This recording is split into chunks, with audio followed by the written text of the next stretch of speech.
Machine के पुर्जों की जानकारी। सबसे पहले मटेरियल पाइप, जिससे कि माल ब्लोरूम से आता है। उसके बाद च्यूड फीड, जिससे माल कार्डिंग मशीन में जाता है। च्यूड फीड रोल, उसके बाद ओपनिंग रोल जो कि माल को खोलता है। ये फीड रोल और ओपनिंग रोल जो कि बाईं तरफ से दिखाए गए हैं। तो च्यूड फीड से नीचे माल कॉम्बो बॉक्स में जाता है। कॉम्बो बॉक्स में 2 कंघी के आकार के कॉम्ब लगे होते हैं, जिनके बीच में से माल जाता है। कॉम्ब बॉक्स का मुख्य काम होता है कि हवा के प्रेशर को बनाए रखता है, जिससे कि च्यूड फीड से माल आसानी से नीचे गिरता रहे। ये फ्रंट साइड से कॉम्ब बॉक्स कवर, उसके बाद लेप रोलर या 2 रोलर होते हैं, जिनकी सहायता से माल आगे बढ़ता है। सेंसिंग प्लेट और उसके नीचे फीड रोल।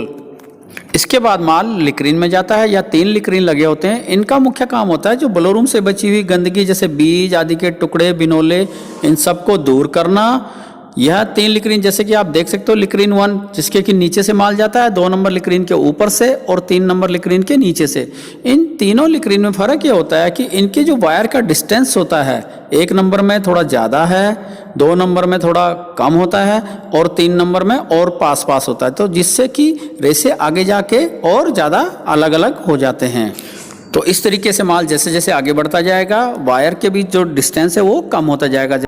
उसके बाद माल सिलेंडर पे आगे बढ़ता है, सिलेंडर रेसों को लेके आगे बढ़ता है और फ्लैट उसके ऊपर घूमता है। तो फ्लैट माल में से नैप्स, शॉर्ट फाइबर आदि अलग करता है। और यह सिलेंडर का बैक व्यू है। फ्लैट या फ्लैट के सामने की तरफ का व्यू है। फिलिप्सन ब्रूस जो कि सफाई करता है। डॉफर या सिलेंडर से माल रिसीव करता है और माल को आगे बढ़ाता है। माल डॉफर के नीचे से निकलता है। टेकअप रोल जो कि डॉफर से माल लेता है, इसके भी नीचे से माल निकलता है। उसके ऊपर लगा है क्लीनिंग ब्रूस।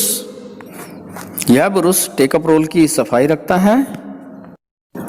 उसके बाद आगे लगे हैं 2 क्रॉस रोल, टॉप और बॉटम। यह दोनों रोलों के बीच में से माल निकलता है और निकलकर आगे ट्रम्पेट में जाता है। ट्रम्पेट माल को इकट्ठा करके आगे स्लाइवर का रूप प्रदान करता है। ट्रम्पेट से माल कैलेंडर रोलों में जाता है। ये 2 कैलेंडर रोल जो कि आप देख रहे हो इस चित्र में, दोनों कैलेंडर रोलों की सहायता से माल आगे बढ़ता है। और उसके नीचे ऑटो लेबलर लगा है जो कि माल की जो रैपिंग कम या ज़्यादा होने पर फीड होता है उसकी स्पीड को कंट्रोल करता है। तो इस प्रकार आप ये देख सकते हो, ये सारे बैब यूनिट, ये माल को एक बैब का रूप दिया जाता है। उसके बाद ट्रम्पेट और कैलेंडर रोलों की सहायता से इसको स्लाइवर के रूप में परिवर्तित किया जाता है, या स्लाइवर गाइड जिसकी सहायता से माल आगे ऊपर क्रिल में जा रहा है।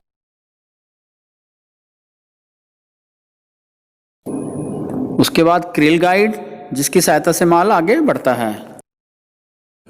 ये क्वाइलर ट्रम्पेट जहाँ पर कि माल आगे कैलेंडर रोलों में जाता है। ये कैलेंडर रोल और उसके बगल में जोड़ा लगा हुआ है, जोड़ा या कॉर्ड्स। और उसके बाद आगे क्वाइलर जो कि माल को कार निकली ते